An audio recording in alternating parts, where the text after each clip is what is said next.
শিক্ষক নিয়োগে অনিয়ম বন্ধসহ বিভিন্ন দাবিতে রাজধানীর তেজগাঁওয়ে ৭ রাস্তার মোড় অবরোধ করেছে ঢাকা পলিটেকনিক ইনস্টিটিউটের শিক্ষার্থীরা। ফলে সড়কে দেখা দিয়েছে তীব্র যানজট। চরম ভোগান্তিতে পড়েছেন যাত্রীরা। সকাল 10:30টার দিকে ৭ রাস্তায় মগবাজারের দিক থেকে আসা ফ্লাইওভারের সামনে দুই পাশের সড়ক অবরোধ করে বিক্ষোভ শুরু করে শিক্ষার্থীরা। এ কারণে ফার্মগেট থেকে কাজী নজরুল ইসলাম এভিনিউ হয়ে শাহবাগ পর্যন্ত রাস্তায় প্রায় পুরোটাই যানজটে স্থবির হয়ে আছে। এছাড়া মানিক মিয়া এভিনিউ, মগবাজার, ইস্কাটন, হাতিরঝিলের আশপাশের সড়কগুলোতেও দেখা দিয়েছে তীব্র যানজট। দীর্ঘ সময় যানবাহনে অপেক্ষায় থেকে অনেককেই হেঁটে গন্তব্যে যেতে দেখা গেছে।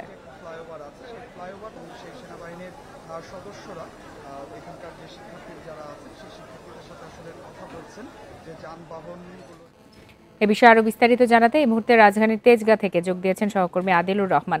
আদিল, 10:30টার পর থেকেই এই সড়ক অবরোধ করেছেন ঢাকা পলিটেকনিকের শিক্ষার্থীরা, যার ফলে কিন্তু বিরাট বড় ধরনের যানজটের সৃষ্টি হয়েছে। এই মুহূর্তে সড়কের পরিস্থিতি কেমন দেখছেন, আর কোন পক্ষ থেকে এখন পর্যন্ত এই অবরোধ তুলে নেওয়ার জন্য আশ্বস্ত করা হয়েছে কিনা শিক্ষার্থীদেরকে?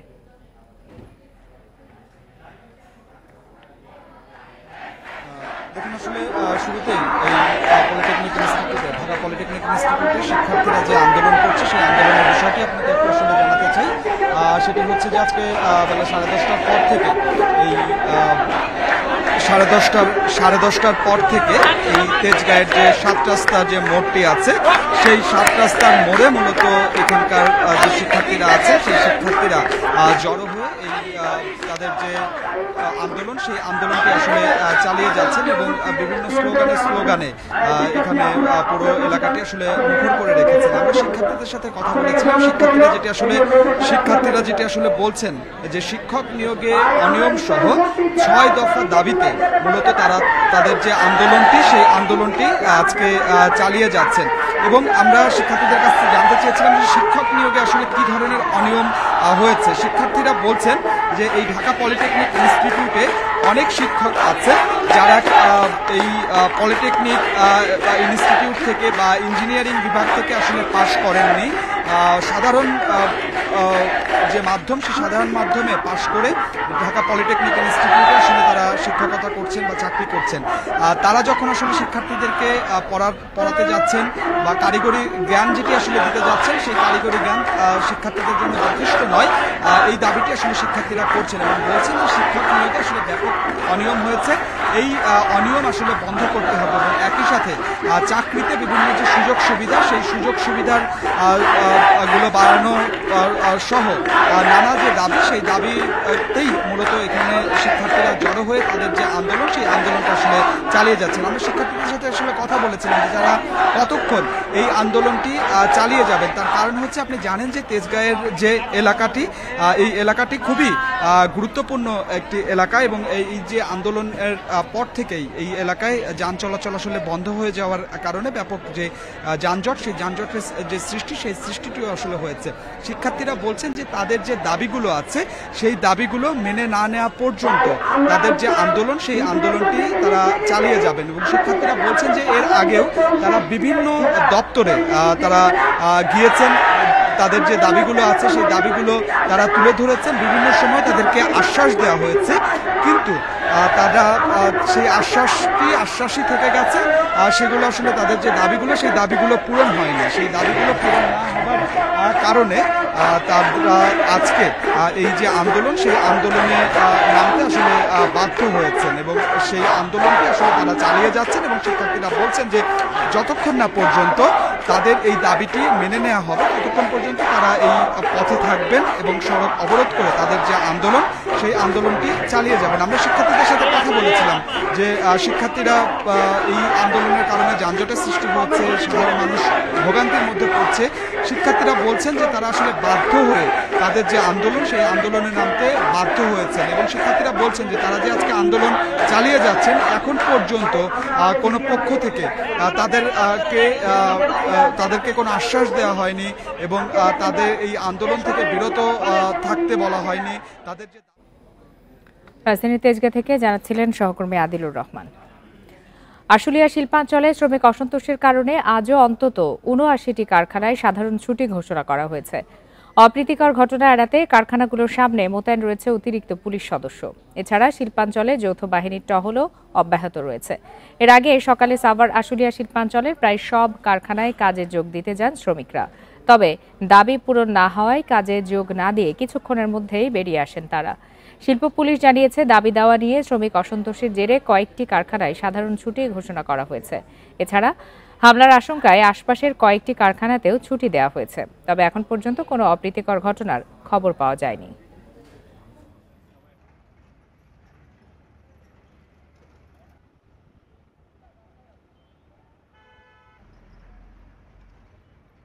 ফ্যাক্টরির ভিতরে ইন্টারনাল সমস্যাগুলো সলভ করতে পারে নাই এবং অনেকে অন্য ফ্যাক্টরি দ্বারা ডিস্টার্ব হওয়ার ভয়ে কিছু কিছু ফ্যাক্টরি বন্ধ রেখেছে, যার কারণে আজকে টোটাল ৭৯টার মতো ফ্যাক্টরির কাজ বন্ধ আছে, বাকি সকল ফ্যাক্টরি চলমান আছে। রাস্তায় কোথাও কোনো সহিংসতা কিংবা কোনো ধরনের অবরোধ, রাস্তা ব্লক কোনো কিছুই নেই।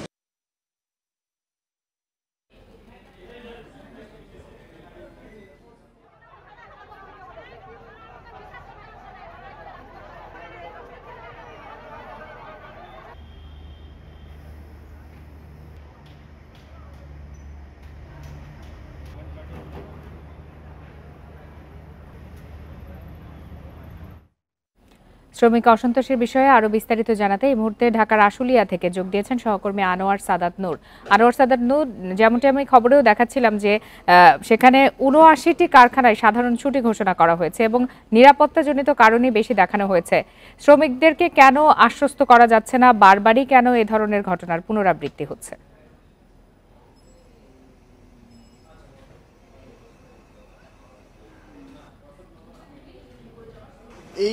এই কর্মবিরতি কিন্তু শুধু আজকে না, গত কয়েকদিন ধরেই কিন্তু শ্রমিকদের এরকম কর্মবিরতির দিচ্ছে। কখনো একটি দুটি কারখানায়, কখনো তারা নিজেরা সংঘবদ্ধ হয়ে সব কারখানাগুলিকে একসাথে করে কিন্তু তারা কর্মবিরতির ডাক দিচ্ছে। তারা শ্রমিকরা যারা এখন পর্যন্ত কর্মবিরতি শেষে এদিকে আছেন, শ্রমিকদের অনেকের সাথে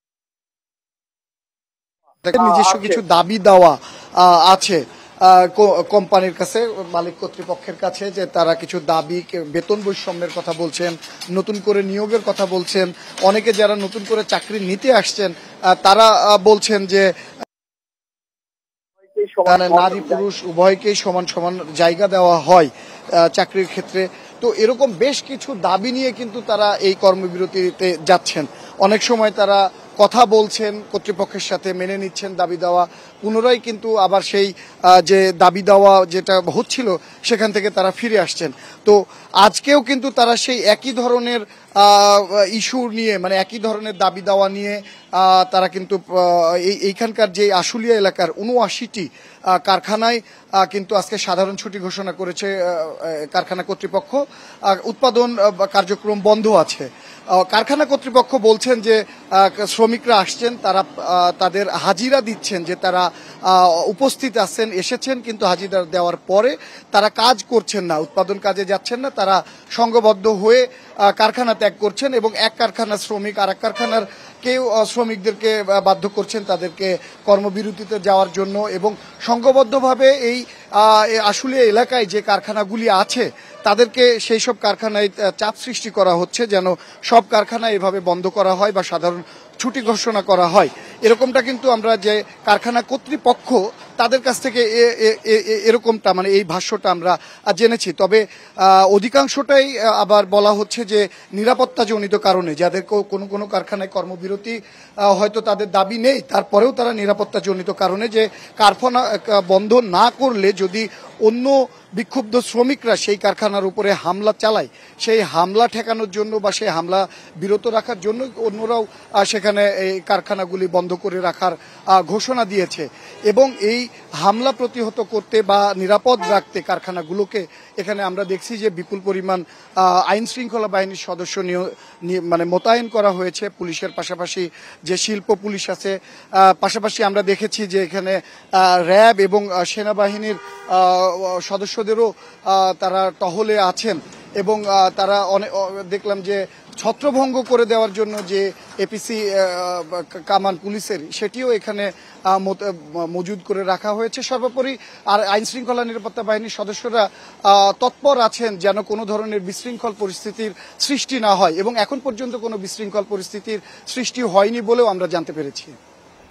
আশুলিয়া থেকে জানাচ্ছিলেন সহকর্মী আনোয়ার সাদাত নূর। বৈষম্য বিরোধী ছাত্র আন্দোলনের সময় গুলিতে নিহত ও আহতদের তথ্য সংগ্রহ করতে চায় আন্তর্জাতিক অপরাধ ট্রাইব্যুনালের তদন্ত সংস্থা। এরই মধ্যে তথ্য চেয়ে দেশের সব সরকারি বেসরকারি হাসপাতাল ও কবরস্থান সহ জেলা প্রশাসকদের কাছে চিঠি দেওয়া হয়েছে। দুপুরে ব্রিফিংয়ে এই তথ্য জানান ট্রাইব্যুনালের চিফ প্রসিকিউটর মোহাম্মদ তাজুল ইসলাম।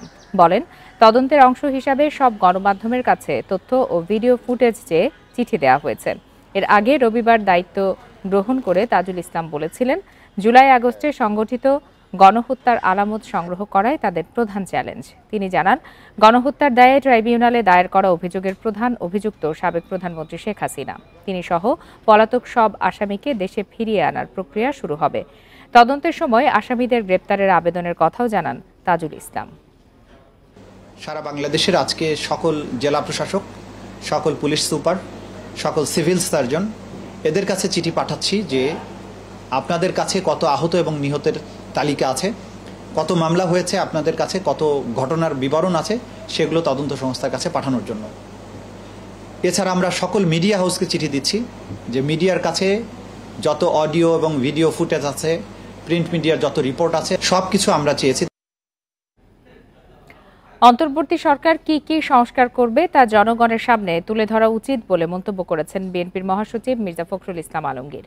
তিনি বলেন, যে স্বাধীনতা অর্জন হয়েছে তার সুফল পেতে গণতন্ত্র ও আইনের শাসন প্রতিষ্ঠা করতে হবে।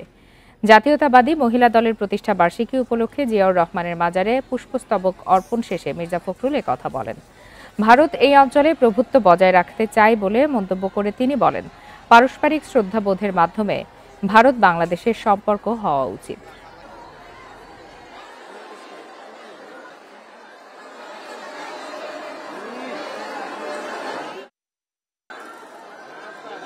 সংস্কারগুলো ঘোষণা করে যেটা তারা করতে চান সেগুলো জনগণের সামনে তুলে ধরা এবং সেটার সময় নির্ধারণ করা, যাতে করে সুনির্দিষ্ট একটা যৌক্তিক সময়ের মধ্যে নির্বাচন হতে পারে এবং জনগণের ক্ষমতা জনগণের হাতে তুলে দেওয়া যেতে পারে, সেই ব্যবস্থা করার জন্য আমরা তাদেরকে অনুরোধ করি। ঢাকা শাহজালাল বিমানবন্দরের নাম পরিবর্তন করে জিয়া আন্তর্জাতিক বিমানবন্দর হিসেবে পুনর্বহালের দাবিতে মানববন্ধন হয়েছে। দুপুরে বিমানবন্দরের সামনে এই মানববন্ধনে অংশ নেন বিভিন্ন শ্রেণী পেশার মানুষ। তারা বলেন, শহীদ জিয়াউর রহমানের স্মৃতির প্রতি শ্রদ্ধা জানিয়ে বিচারপতি আব্দুস সাত্তারের সরকারের সময় জিয়া আন্তর্জাতিক বিমানবন্দর হিসেবে নামকরণ হয়েছিল। পরে শেখ হাসিনার সরকার প্রতিহিংসা পরায়ণ হয়ে সেই নাম পরিবর্তন করে বলে অভিযোগ করেন তারা। একে চরম অন্যায় হিসাবে অভিহিত করে অন্তর্বর্তী সরকারের কাছে বিমানবন্দরের আগের নাম পুনর্বহালের দাবি জানান তারা। জিয়াউর রহমানের নামে এই বিমানবন্দরকে পুনঃপ্রতিষ্ঠিত করেন। আমি মনে করি বাংলাদেশের 18 কোটি জনগণ খুশি হবে। অতি বিলম্বে জিয়াউর রহমানের নাম অন্তর্ভুক্ত করুন এবং সেটা বাস্তবায়ন করুন। শহীদ প্রেসিডেন্ট জিয়াউর রহমানের নাম পুনঃস্থাপন করে জনগণের আশা আকাঙ্ক্ষার প্রতিফলন করবেন। গেল 2 সপ্তাহের ব্যবধানে দেশের বাজারে 25% পর্যন্ত বেড়েছে সব ধরনের টায়ারের দাম। রিকশা, ভ্যানের টায়ারের দাম বেড়েছে প্রায় 150 টাকা। এছাড়া 400 টাকা পর্যন্ত বেড়েছে বাস, ট্রাকের মতো যানবাহনের টায়ারের দাম। বিক্রেতারা বলছেন, বিশ্ববাজারে রাবারের দাম বাড়ার পাশাপাশি গাজী টায়ার্সে আগুনের ঘটনার পর টায়ারের সরবরাহ কমেছে, যার প্রভাব পড়েছে বাজারে। গেল 25 আগস্ট দুর্বৃত্তরা পুড়িয়ে দেয় গাজী টায়ার্সের কারখানা। ফলে টায়ার ও টিউবের কারখানাটি ধ্বংসযজ্ঞে পরিণত হয়। রিকশা ও ভ্যানের টায়ারের প্রায় অর্ধেক বাজার ছিল গাজী টায়ার্সের দখলে। প্রতিষ্ঠানটিতে আগুনের ঘটনায় থমকে গেছে এর উৎপাদন। ফলে স্থানীয় বাজারে এর প্রভাব পড়তে শুরু করেছে। বাজারে তাদের পণ্য সরবরাহ বন্ধ থাকায় অন্য উৎপাদনকারী প্রতিষ্ঠানগুলো এই সুযোগে দাম বাড়িয়ে দিয়েছে বলে জানান ক্রেতা ও বিক্রেতারা। 200, 250, 300 টাকা কত বাড়ছে একটা করে টায়ার। গাজী টায়ার ছিল 520 টাকা, অন্ত গাজী টায়ার পাওয়া যায় না। ন্যাশনাল টায়ার ছিল 500 টাকা, ন্যাশনাল টায়ার এখন 700 টাকা। রিক্সা, ভ্যানের এই বাজারটা গাজী নিয়ন্ত্রণ করে। ওরা না থাকার কারণে অন্যান্য কোম্পানি যারা আছে ওরা এখন এই সুযোগে কিছুটা রেট বাড়াই দিয়ে মার্কেট চালাইতেছে। রিক্সা, ভ্যানের পাশাপাশি বাস, ট্রাকসহ ভারী যানবাহনের কিছু টায়ারও বিক্রি করত গাজী। বিক্রেতারা বলছেন, প্রতিষ্ঠানটির নতুন কোনো পণ্যের চালান আসেনি বাজারে। গাজীটা যখন আগুন লাগে তার পরে অন্যান্য কোম্পানিরা টায়ারের দাম বৃদ্ধি করছে। গাজী টায়ারটা একটা সাশ্রয়ী মূল্যে পেত বাংলাদেশ, সেই টায়ারটা এখন আর পাচ্ছে না। এখন মনে করেন যে টায়ারের দামটা একটু ঊর্ধ্বগতি, একটু বাড়ছে। এ খাত সংশ্লিষ্টরা বলছেন, কয়েক মাস ধরে টায়ার তৈরির কাঁচামাল রাবারের দাম বেড়েছে। এছাড়া ডলারের দাম বৃদ্ধিসহ নানা কারণে উৎপাদন খরচও বেড়েছে। এ অবস্থায় বেশি দাম দিয়ে বিদেশ থেকে টায়ার আমদানি করতে হবে বলে জানান তারা। রিক্সা সেগমেন্ট হচ্ছে আপনার ভ্যান টায়ার, রিক্সা টায়ার, ঠিক আছে, সাইকেল টায়ার, এই যে টায়ারগুলো আছে এটাতে আমাদের একচেটিয়া ব্যবসা। এটার প্রভাবটা নেগেটিভ যখন পড়বে তখনই আপনারা বুঝতে পারবেন যে আসলে কত বড় শক্তি একটা আমরা এখানে ছিলাম টায়ার ইন্ডাস্ট্রিগুলো। বর্তমানে দেশে প্রতি বছর প্রায় 25 লাখ টায়ারের চাহিদা রয়েছে। দেশের বেশ কয়েকটি কোম্পানি টায়ার উৎপাদন করলেও বাজারে চাহিদার 90% বেশি আমদানি করা হয়। Shafil Alam Sujan, Independent News, Dhaka. ঠাকুরগাঁও সীমান্তে ভারতীয় সীমান্তরক্ষী বাহিনী বিএসএফের গুলিতে জয়ন্ত কুমার শীল নামে এক বাংলাদেশি কিশোর নিহত হয়েছে। ভোরে বালিয়াডাঙ্গি উপজেলার ধনতলা সীমান্তে এই ঘটনা ঘটে। ভারতে অনুপ্রবেশের চেষ্টার সময় জয়ন্তকে গুলি করে ভাঙাপাড়া বিএসএফের ক্যাম্পের জওয়ানরা হত্যা করে। এতে ঘটনাস্থলে তার মৃত্যু হয়। নিহতের মরদেহ বিএসএফের কাছে রয়েছে। এর আগে 1 সেপ্টেম্বর মৌলভীবাজারের কুলাউড়া সীমান্তে বিএসএফের গুলিতে স্বর্ণা দাস নামে এক বাংলাদেশি কিশোরীর মৃত্যু হয়। ভারতে অনুপ্রবেশের চেষ্টায় স্বর্ণা ও তার মা সহ কয়েকজন কাঁটাতারের বেড়ার কাছে পৌঁছালে তাদের লক্ষ্য করে গুলি ছোঁড়ে বিএসএফ। এতে গুলিবিদ্ধ হয়ে ঘটনাস্থলে মারা যায় কিশোরী স্বর্ণা।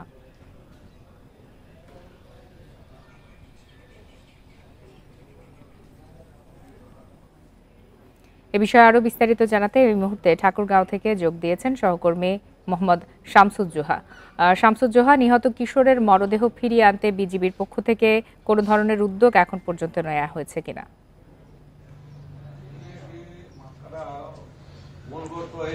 ঠাকুরগাঁও 50 বিজিবির অধীনে এই আজকে যে ধনতলা বিজিবির সৈন্যরা রয়েছেন তারা ডিঙ্গাপাড়া আর বিএসএফ সদস্যদের সাথে পতাকা বৈঠক ইতিমধ্যে করেছেন এবং তারা পতাকা বৈঠকের মাধ্যমে কড়া প্রতিবাদ জানিয়েছেন এবং আমরা যেটি জানতে পেরেছি বিএসএফ এর সদস্যরা এই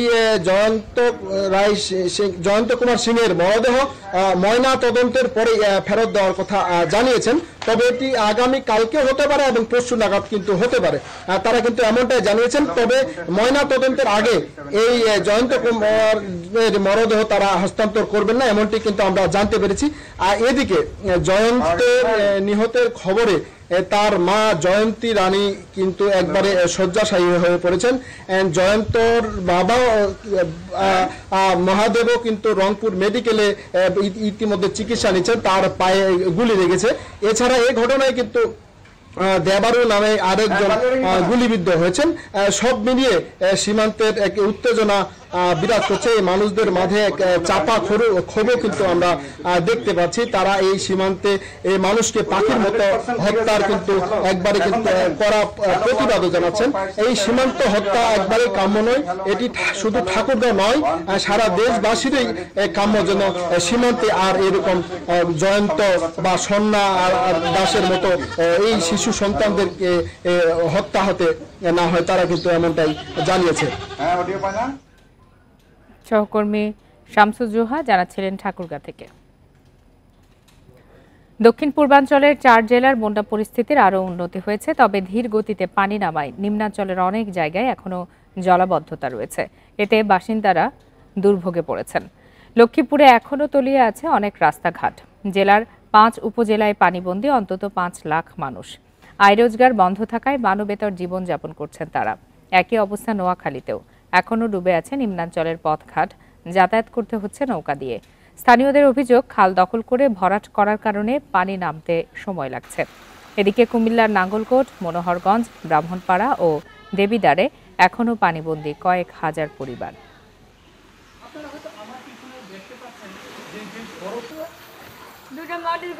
এখন আমরা খুব অসুবিধাতে আছি। এখন আমরা চলবার মতো কোনো ক্যাপাসিটি নাই, দিন মজুরি করে যাই দেওয়া বন্ধ। আমাদের ঘর দুয়ারে উড়ে মনে করো আমরা এখন বন্যাগ্রস্ত অবস্থা, আমরা একজনের আশ্রয় আছি।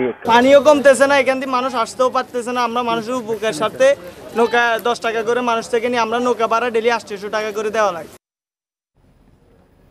নোয়াখালীর বিভিন্ন উপজেলার পথঘাট এখনও পানিতে তলিয়ে আছে, এতে দুর্ভোগের শেষ নেই স্থানীয়দের।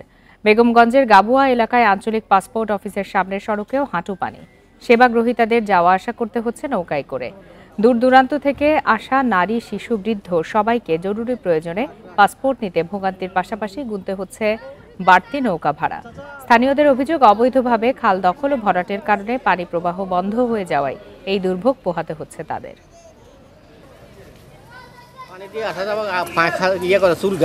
এই জন্য নৌকা দিয়ে 10 টাকা করে আসলাম। দুঃখের বিষয় হলো একটা পাসপোর্ট অফিস, এই অফিসের যে রাস্তা, এই রাস্তাটা খুবই নিচু।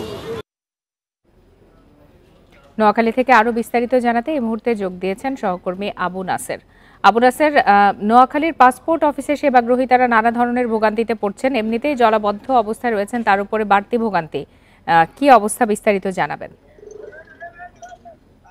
নোয়াখালী আঞ্চলিক পাসপোর্ট অফিসের এই চিত্র গত প্রায় 10 দিন থেকে।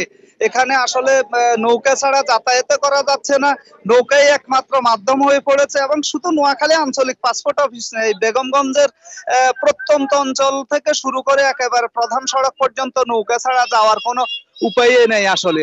এই পরিস্থিতিতে এখানে আঞ্চলিক পাসপোর্ট অফিসে যারা রয়েছেন তারা পাসপোর্ট অফিসটি একেবারে প্রধান সড়কের পাশে, চৌমুহনী মাইজদি সড়কের পাশে হওয়াতে এখানে যারা আসছেন তারা প্রধান সড়ক থেকে নেমে, প্রধান সড়ক থেকে নামার পর তাদেরকে আঞ্চলিক পাসপোর্ট অফিসে আসতে হচ্ছে নৌকাতে করে, এবং এই জন্য তাদেরকে যাওয়া আসায় 10 টাকা করে 20 টাকা ভাড়া দিতে হচ্ছে। এবং যাত্রীরা আসলে নিরুপায় হয়ে এখানে অল্প কটুক জায়গা আসলে নৌকায় আসতে হচ্ছে। তো মাঝে মধ্যে আবার মাঝিরা কেউ যাদের টাকা নেই তাদেরকে নিখরচায়ও আনা নেওয়া করছেন, এই অবস্থাও আছে। তবে বিষয়টি হচ্ছে যে এখানে নারী, পুরুষ, শিশু, বৃদ্ধ অনেকেই রয়েছেন, তো এতে করে এক ধরনের ঝুঁকিও রয়েছে এখানে নৌকাতে যাওয়া আসাতে। এই ঝুঁকি মোকাবেলা করেই লোকজনকে আসলে আসা যাওয়া করতে হচ্ছে। এবং আঞ্চলিক পাসপোর্ট অফিস থেকে জানানো হয়েছে যে আজও এখানে প্রায় 500 শতাধিক পাসপোর্টের জন্য লোকজন কমপক্ষে এসছেন, এবং প্রতিদিনই এইভাবে 500-700 করে লোকজন সেবাগ্রহীতারা আসতেছেন। এবং এই সেবাগ্রহীতা যারা রয়েছেন তাদেরকে শুধু এই বেগমগঞ্জ না, পুরো নোয়াখালীর বিভিন্ন প্রত্যন্ত অঞ্চল থেকে তাদেরকে আসতে হচ্ছে। আমরা জানি যে চিকিৎসা সহ নানা কারণে এদেরকে পাসপোর্ট অফিসে আসা যাওয়া করতে হয়, চিকিৎসা আছে, চাকরিজনিত কারণ রয়েছে, এবং বিশেষ করে চিকিৎসার জন্য শিশুদেরকেও নিতে হয়, বয়স্কদেরকে নিতে হয়, পুরো পরিবারকে বিদেশ যেতে হয়। ফলে আসলে শিশু, বয়স্ক এবং প্রতিবন্ধী যারা রয়েছে, যারা অনেক অসুস্থ, তাদেরকেও এখানে এনে নৌকাতে করে একেবারে অনেক কষ্ট করে এই পাসপোর্ট অফিসে আনতে হচ্ছে। এই পরিস্থিতিতে মানুষের সীমাহীন দুর্ভোগ। এখানে অল্প কটুক জায়গা, এবং এই জায়গাটি আসলে পুরোপুরি পানি নিষ্কাশন হতে আরো অন্তত 4-5 দিন সময় লেগে যাবে বলেই মনে হচ্ছে। তবে এখন পানির মধ্যে দুপুরের পর থেকে কিছু যানবাহনও আসতেছে, আবার মানুষ অনেকে কষ্ট করে হাঁটু পানি পাড়ি দিয়ে হেঁটেও আসতেছেন, বেশিরভাগে নৌকাতে করে আসতেছেন। এবং নৌকায় আসতে ঝুঁকি যেমন রয়েছে, বাড়তি ভাড়াও তাদেরকে গুনতে হচ্ছে। আঞ্চলিক পাসপোর্ট অফিস থেকে জানানো হয়েছে সড়কটি যেহেতু আগের, এ বিষয়ে তাদের তেমন কিছু করার নেই। এটি সংশ্লিষ্ট দপ্তর যাদের সড়ক, তারা যদি এটিকে উঁচু করে দেয় বা পানি নিষ্কাশনের ব্যবস্থা করে তাহলে তারাও খুশি আঞ্চলিক পাসপোর্ট অফিস। এ হচ্ছে এখানকার আমার কাছে সর্বশেষ। নোয়াখালী থেকে জানাচ্ছিলেন সহকর্মী আবু নাসের। কোথাও ডোবা পানি, কোথাও গলা সমান। শহর থেকে গ্রাম, পানিবন্দী অসংখ্য মানুষ, বেশি বিপাকে শিশু, নারী ও গর্ভবতী মায়েরা।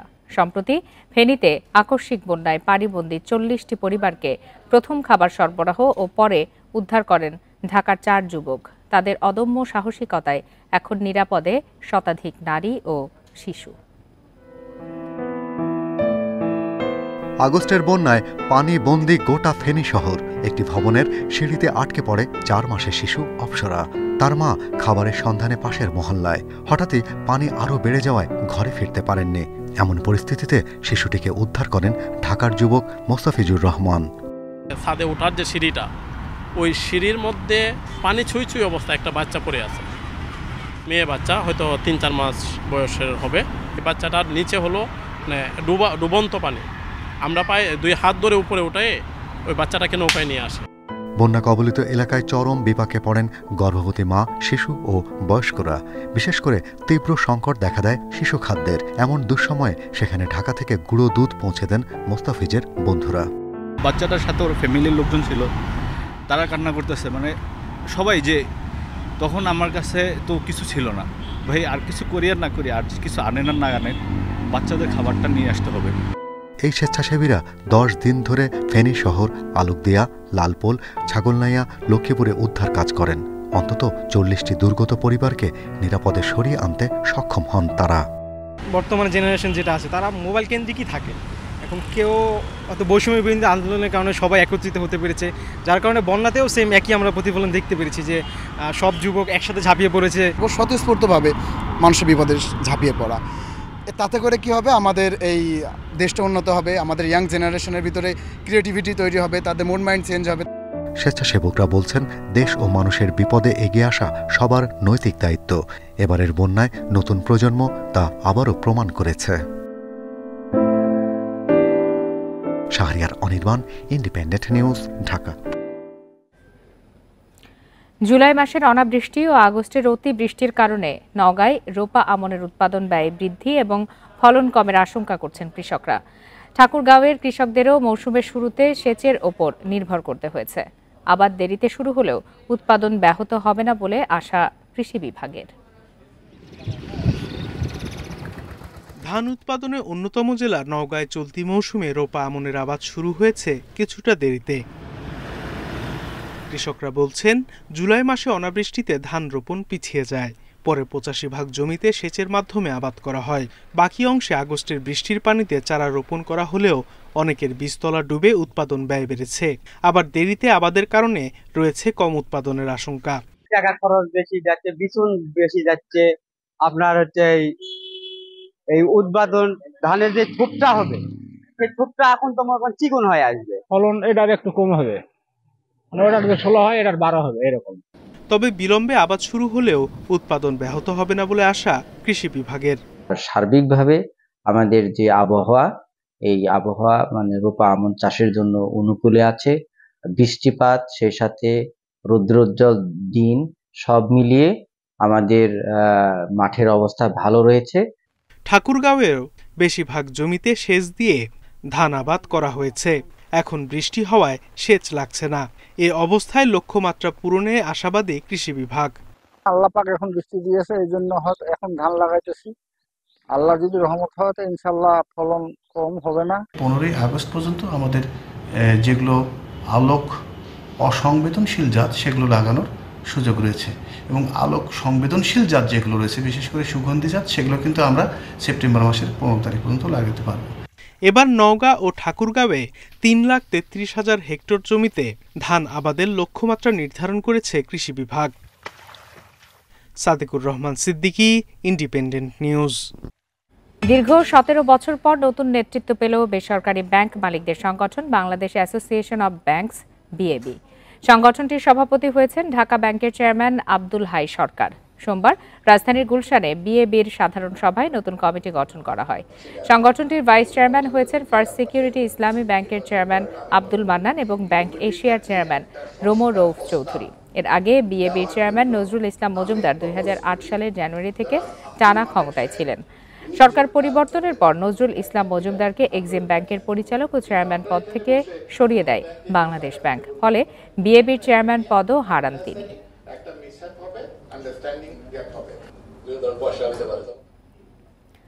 সাংবাদিককে নির্যাতন করার অভিযোগে অভিযুক্ত কুড়িগ্রাম জেলা প্রশাসনের তৎকালীন আরডিসি নাজিম উদ্দিনকে কিশোরগঞ্জের ইটনা উপজেলা নির্বাহী অফিসার হিসাবে পদায়ন করার একদিন বাদে প্রত্যাহার করা হয়েছে।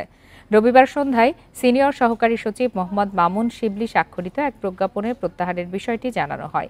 এতে বলা হয়, বাণিজ্য মন্ত্রণালয়ের বাংলাদেশ প্রতিযোগিতা কমিশনের উপপরিচালক হিসাবে বদলি করা হয়েছে তাকে। এর আগে শনিবার তাকে ইটনাতে পদায়ন করা হয়। অভিযোগ আছে 2020 সালে কুড়িগ্রামের তৎকালীন জেলা প্রশাসককে নিয়ে সংবাদ প্রকাশের জেরে সাংবাদিক আরিফকে বাড়ি থেকে তুলে নিয়ে যায় আরডিসি নাজিম উদ্দিনের নেতৃত্বে জেলা প্রশাসনের একটি দল। পরে আরিফকে নির্যাতন করে মাদক মামলায় কারাগারে পাঠানো হয়। সীতাকুণ্ডের এসএনসি ব্রেকিং ইয়ার্ডে বিস্ফোরণের ঘটনায় আরও একজনের মৃত্যু হয়েছে। এ নিয়ে ওই ঘটনায় নিহত বেড়ে দাঁড়িয়েছে 2 জনে। বিস্ফোরণে দগ্ধ আরও 6 জন ঢাকা মেডিকেলের বার্ন ইনস্টিটিউটে ভর্তি রয়েছে। তাদের সবার অবস্থায় আশঙ্কাজনক বলে জানিয়েছেন চিকিৎসকরা। শনিবার দুপুরে এসএনসি ব্রেকিং ইয়ার্ডে জাহাজ কাটার কাজ করছিলেন শ্রমিকরা। জাহাজের পাম্প রুমে লোহার পাত কাটার সময় হঠাৎ বিস্ফোরণ হয়। এতে দগ্ধ হন 12 শ্রমিক। তাদেরকে উদ্ধার করে প্রথমে নেওয়া হয় চট্টগ্রাম মেডিকেল কলেজ হাসপাতালে। সেখানে বার্ন ইউনিটে আইসিইউ সুবিধা না থাকায় আশঙ্কাজনক 8 জনকে পাঠানো হয় ঢাকায়। পথেই মারা যান 1 জন।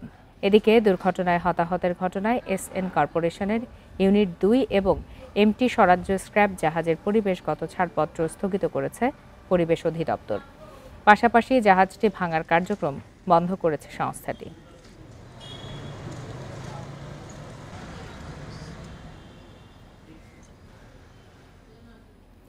প্রবীণ চিত্রশিল্পী মুস্তাফা মনোয়ারের শারীরিক অবস্থার অবনতি হয় লাইফ সাপোর্টে রাখা হয়েছে। বুধবার বিকালে অসুস্থ হয়ে পড়লে তাকে রাজধানীর একটি বেসরকারি হাসপাতালে ভর্তি করা হয়।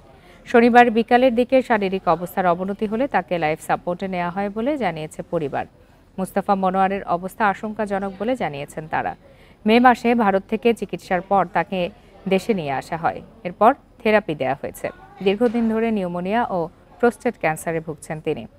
শিল্প সংস্কৃতির বিভিন্ন ক্ষেত্রে অবদানের জন্য খ্যাতি অর্জন করেন মুস্তাফা মনোয়ার।